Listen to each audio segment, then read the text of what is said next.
بسم اللہ الرحمن الرحیم۔ شروع اللہ کے نام سے جو بڑا مہربان نہایت رحم والا ہے۔ السلام علیکم۔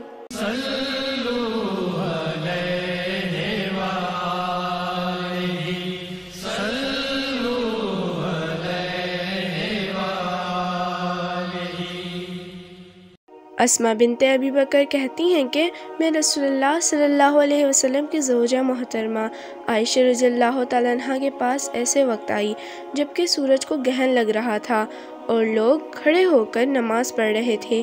کیا دیکھتی ہوں وہ بھی کھڑے ہو کر نماز پڑھ رہی ہیں۔ میں نے کہا کہ لوگوں کو کیا ہو گیا ہے؟ تو انہوں نے اپنے ہاتھ سے آسمان کی طرف اشارہ کر کے کہا سبحان اللہ۔ میں نے کہا کیا یہ کوئی خاص نشانی ہے؟ تو انہوں نے اشارے سے کہا ہاں۔ تو میں بھی آپ کے ساتھ نماز کے لیے کھڑی ہو گئی۔ آپ نے اتنا قیام فرمایا کہ مجھ پر غشی طاری ہونے لگی اور میں اپنے سر پر پانی ڈالنے لگی۔ جب رسول اللہ صلی اللہ علیہ وسلم نماز سے فارغ ہوئے تو آپ نے اللہ کی حمد و ثنا بیان کی اور فرمایا آج کوئی چیز ایسی نہیں رہی جس کو میں نے اپنی اسی جگہ نہ دیکھ لیا ہو، حتیٰ کہ جنت اور دوزخ کو بھی دیکھ لیا، اور مجھ پر یہ وحی کی گئی ہے کہ تم لوگوں کو قبروں میں آزمایا جائے گا، دجال جیسی آزمائش یا اس کے قریب قریب۔ راوی کا بیان ہے کہ میں نہیں جانتی کہ اسماء نے کون سا لفظ کہا۔ تم میں سے ہر ایک کے پاس اللہ کے فرشتے بھیجے جائیں گے اور اس سے کہا جائے گا کہ تمہارا اس شخص یعنی محمد صلی اللہ علیہ وسلم کے بارے میں کیا خیال ہے؟ پھر اسماء نے لفظ ایماندار کہا، یہ یقین رکھنے والا کہا، مجھے یاد نہیں، بہرحال وہ شخص کہے گا کہ محمد صلی اللہ علیہ وسلم اللہ کے سچے رسول ہیں اور وہ ہمارے پاس نشانیاں اور ہدایت کی روشنی لے کر آئے۔ ہم نے اسے قبول کیا، ایمان لائے اور آپ کا اتباع کیا۔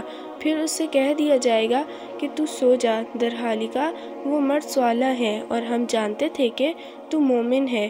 اور بہرحال منافق یا شکی آدمی اسماء نے کون سا لفظ کہا مجھے یاد نہیں۔ جب اس سے پوچھا جائے گا کہے گا میں کچھ نہیں جانتا، میں نے لوگوں کو جو کہتے سنا وہی میں نے بھی کہہ دیا۔ حدیث نمبر 184۔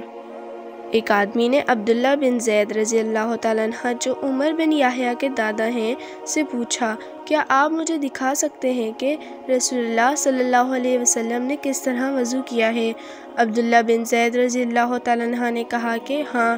پھر انہوں نے پانی کا برتن منگوایا، پہلے پانی اپنے دونوں ہاتھوں پر ڈالا اور 2 مرتبہ ہاتھ دھوئے، پھر 3 مرتبہ کلی کی، 3 بار ناک صاف کی، پھر 3 دفعہ اپنا چہرہ دھویا، پھر کہنیوں تک اپنے دونوں ہاتھ 2 مرتبہ دھوئے، پھر اپنے دونوں ہاتھوں سے اپنے سر کا مسح کیا۔ اس طور پر اپنے ہاتھ پہلے آگے لائے، پھر پیچھے لے گئے، مسح سر کے ابتدائی حصے سے شروع کیا، پھر دونوں ہاتھ گدی تک لے جا کر وہیں واپس لائے جہاں سے مسح شروع کیا تھا، پھر اپنے پیر دھوئے۔ حدیث نمبر 185۔ عمر بن ابی حسن نے عبداللہ بن زید رضی اللہ تعالیٰ عنہ سے رسول اللہ صلی اللہ علیہ وسلم کے وضو کے بارے میں پوچھا، پانی کا طشت منگوایا اور ان پوچھنے والوں کے لیے رسول اللہ صلی اللہ علیہ وسلم کا سا وضو کیا۔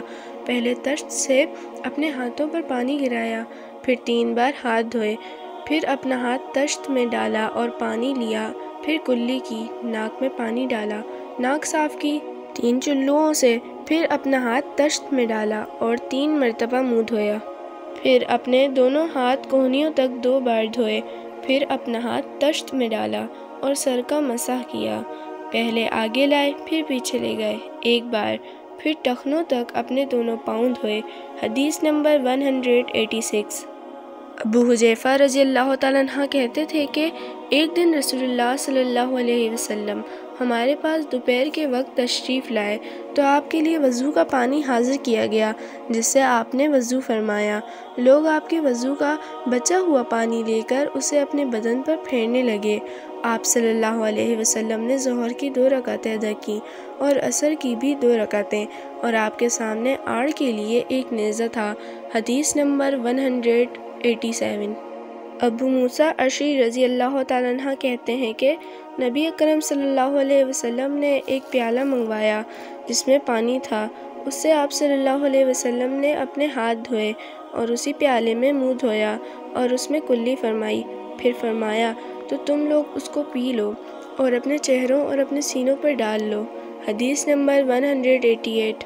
محمود بن ربیع جب چھوٹے تھے تو رسول کریم صلی اللہ علیہ وسلم نے انہی کے کنویں کے پانی سے ان کے منہ میں کلی ڈال دی تھی، اور عروہ نے اسی حدیث کو مسعور وغیرہ سے بھی روایت کیا ہے، اور ہر ایک راوی ان دونوں میں سے ایک دوسرے کی تصدیق کرتے ہیں کہ جب رسول کریم صلی اللہ علیہ وسلم وضو فرماتے تو آپ کے بچے ہوئے وضو کے پانی پر صحابہ کرام رضی اللہ تعالیٰ عنہ جھگڑنے کے قریب ہو جاتے تھے۔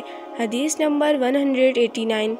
صائب بن یزید کہتے تھے کہ میری خالہ مجھے نبی کریم صلی اللہ علیہ وسلم کی خدمت میں لے کر گئیں اور عرض کیا کہ یا رسول اللہ، میرا یہ بھانجا بیمار ہے۔ آپ نے میرے سر پر اپنا ہاتھ پھیرا اور میرے لیے برکت کی دعا فرمائی، پھر آپ نے وضو کیا اور میں نے آپ کے وضو کا بچا ہوا پانی پیا، پھر میں آپ کی کمر کے پیچھے کھڑا ہو گیا اور میں نے مہر نبوت دیکھی جو آپ کے مونڈھوں کے درمیان ایسی تھی جیسے چھپر کھٹ کی گھونڈی یا کبوتر کا انڈا۔ حدیث نمبر 190۔ عبداللہ بن زید رضی اللہ تعالیٰ عنہ نے وضو کرتے وقت انہوں نے برتن سے پہلے اپنے دونوں ہاتھوں پر پانی ڈالا، پھر انہیں دھویا، پھر دھویا، یا یوں کہا کہ کلی کی، اور ناک میں ایک چلو سے پانی ڈالا اور 3 مرتبہ اسی طرح کیا، پھر 3 مرتبہ اپنا چہرہ دھویا، پھر کوہنیوں تک اپنے دونوں ہاتھ 2 بار دھوئے، پھر سر کا مسح کیا، اگلی جانب اور پچھلی جانب کا، اور ٹخنوں تک اپنے دونوں پاؤں دھوئے، پھر کہا کہ رسول اللہ صلی اللہ علیہ وسلم کا وضو اسی طرح ہوا کرتا تھا۔ حدیث نمبر 191۔ پلیز میرے چینل کو لائک، شیئر اینڈ سبسکرائب کریں۔